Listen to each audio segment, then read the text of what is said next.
A blunder at the border. The guard who failed to detain and isolate a man with a dangerous form of tuberculosis has been removed from border duty.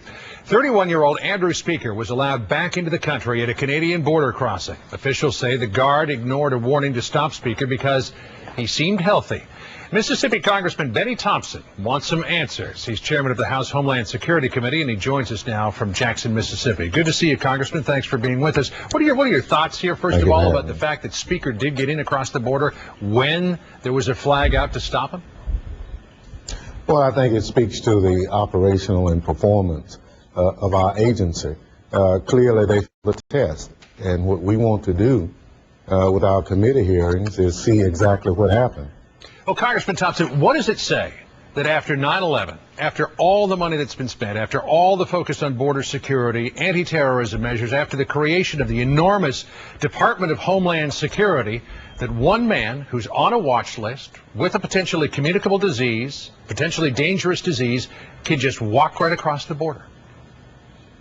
Well, it says that our system, although they're supposed to be infallible, that human error can in fact produce a vulnerability, but what we want to do is look at that.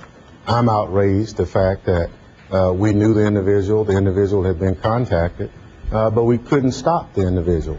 That should not have happened. Our committee will look at it, and I assure you at the end of the day, whatever gaps that occur in this situation will be corrected. Congressman Thompson, we had Julie Gerberding, who's the head of the Centers for Disease Control, on the other day. I want to play you a little bit of what she said and get you to respond to it. Take a quick listen.